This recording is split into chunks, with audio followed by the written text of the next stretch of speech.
Hello friends, welcome to my channel. आज मैं आप लोगों को मोदी केयर का कोई डेमो नहीं दिखाऊंगी, कुछ नहीं दिखाऊंगी, क्योंकि आज मैं बहुत डिसअपॉइंटेड हूँ। इसलिए क्योंकि जब हमारी जो मोदी केयर के जो अपलाइन है, हमारी जो मीटिंग हुई थी, तब अपलाइन वालों ने इस तरीके से हमें मतलब समझाया कि ये प्लान ऐसा है, ऐसा है। पहली तो बात है कि इसकी लॉयल्टी नहीं है, ठीक है। उसमें रिपर्चेज भी कोई गिफ्ट नहीं है। अब लॉयल्टी कैसी है? हमारे अपलाइन ने तो बता दिया कि 1000 CV करना, पर हमें लगा कि 1000 CV करना बहुत आसान है। पर आज जब मैंने अपने ऑर्डर डाले, तब मैंने कम से कम 5371 का सामान लिया। तभी भी मेरी लॉयल्टी 1000 CV के मतलब 1200 भी नहीं हुई। 1200 भी मेरी सीवी नहीं हुई। मेरी सीवी हुई 1171। तो फिर मेरे को लगा कि चलो मैं 2500 पीवी करके देखती हूँ। 2500 पीवी मेरी कम से कम 8-9 हजार में चले जा रहा। मैं तो बहुत ही डिसअपॉइंटेड हो गई। मैंने कहा इन्होंने तो, समीर मोदी जी ने कोई लॉयल्टी प्रोग्राम नहीं रखा, कुछ नहीं रखा। ऐसे तो कोई मतलब कर ही नहीं पाएगा। तो फिर उसके बाद और ऐसे सुनने में तो बड़ा अच्छा लगता है कि 1000 CV फट से हमारा हो जाएगा, पर 1000 CV हमारा हुआ ही नहीं। 1000 CV करने में कम से कम आप लोगों को 3-4 हजार रुपए का सामान तो लेना ही पड़ेगा। अगर आप सपोज कीजिए कि अगर एक शैम्पू भी लेते हैं, बोलते हैं शैम्पू पे 60-70% है। अगर शैम्पू भी लेते हैं, कम से कम शैम्पू 863 है, उस पे सिर्फ पीवी कितने हैं? 603 की पीवी है। मतलब पीवी मतलब जो सीवी है, ठीक है। अब मतलब मेरे को इतना फील हुआ इस बात का कि मैंने कहा ये क्या कर दिया। अगर देखो 5371 हो रहा है, तो अगर हम इसको लॉयल्टी में गिनते तो हमारे लॉयल्टी में अगर चला जाता ये, लॉयल्टी खत्म कर दी तो अब क्या होगा। मेरे सिर्फ इस बार बने हैं पीवी, जो सीवी है वो 1171 बने हैं। बताइए उसमें मुझे क्या मिलेगा? मुझे तो कुछ नहीं मिलेगा ना, मेरे खरीदने में तो कुछ नहीं मिलेगा। जब तक मेरी डाउनलाइन नहीं खरीदेगी तो मुझे कुछ भी नहीं मिलेगा उसमें।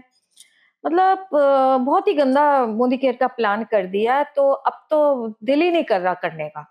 तो अब सोच रही हूँ कि क्विट कर दूँ, मेरे को नहीं अच्छा लग रहा।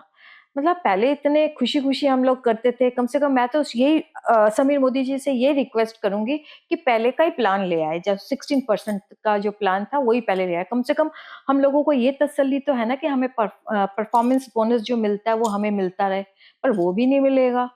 तो हम किस लिए मोदी केयर करें? हमने ये तो एक तरीके का हो गया ना, जैसे एक एमवे की तरह हो गया। हम पूरे 0% पे आ गए। आगे की नहीं, मोदी केयर पूरा 0% पे आ गया। पहले हम ये सोच के खरीदते थे।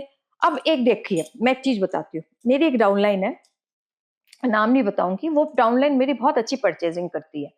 और उसके खुद के परचेज़िंग में कम से कम 800-900 रुपए बनते हैं। ठीक है? वो उससे खुश है, पर अब उसको प्लान नहीं पता। अब वो इस महीने भी लेगी सामान, जब उसके उस बैंक पे जब एक पैसा भी नहीं आएगा, वो तो फिर मुझे ही पकड़ेगी ना कि ये तुम्हारा क्या है? मेरे तो इस बार बैंक में पैसे ही नहीं आए। तो मुझे ये इसका प्लान एकदम नहीं अच्छा लगा। मैं तो बस ये रिक्वेस्ट कर सकती हूँ, इस प्लान को चेंज किया जाए और जो पहला था वैसे ही रखा जाए। कम से कम हमें ये तसल्ली तो होती थी कि ना हमें परचेज़िंग में कुछ मिल रहा है, पर इसमें तो कुछ भी नहीं मिल रहा। मतलब आज मैं बिलिंग करते-करते, मेरा बिलिंग करने बैठी, मेरे को लगा कि बिलिंग में कम से कम मेरे, चलो 2500 कम से कम मेरे 4-5 हज़ार में हो जाएँगे। Oh my goodness! 5371 हो गया पैसे, तभी भी 2500 नहीं, मतलब 1500 भी नहीं हुए उसमें, बताइए। हाँ, मेरे को पता है, मैंने उसमें घी लिया, मैंने चाय की पत्ती लिया। अब हम लोगों को यही तो चाहिए ना, घी चाहिए होगा, चाय की पत्ती चाहिए होगा, होम केयर का सामान वगैरह चाहिए होगा, तो यही सामान हम लेंगे ना। हम कब तक अपना ब्यूटी का प्रोडक्ट लेते रहेंगे, या हम कब तक अपना वेल का प्रोडक्ट लेते रहेंगे?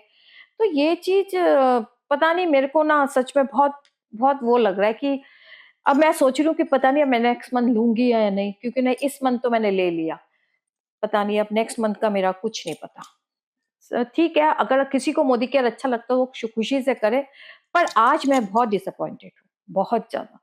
देखा, कोई लॉयल्टी ब्रेकअप कर दिया, लॉयल्टी नहीं है, लॉयल्टी भी है तो 1000 CV में लॉयल्टी करो तो तुम्हें जाके लॉयल्टी मिलेगी, और कितने मिलेगी 1000 CV में? 10%, तो 100 रुपए का हमें सामान खरीदना पड़ेगा। ये चीज़ है। पहले कम से कम ये तो होता था ना, 6 मंथ का हमने लॉयल्टी प्रोग्राम को जोड़ा, फिर 6 से उसको डिवाइड किया, तब जाके हमें पता चला कि हमारी लॉयल्टी इतनी है, तो हम खुशी-खुशी से सामान ले सकते थे।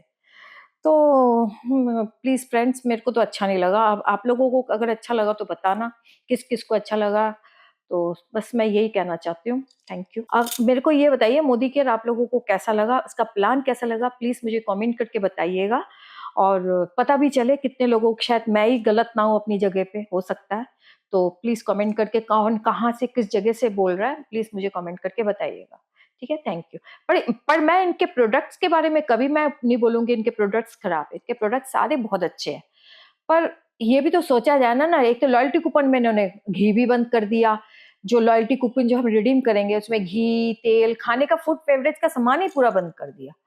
तो पता नहीं, अब मुझे नहीं अच्छा लगा ये मोदी केयर का। Thank you very much. अगर ये मेरा वीडियो आप लोगों को अच्छा लगा, प्लीज शेयर एंड सब्सक्राइब कर दीजिएगा, लाइक भी कर दीजिएगा, और कमेंट्स भी दे दीजिएगा कि किस किस को मोदी केयर का प्लान अच्छा लगा। ठीक है, थैंक यू।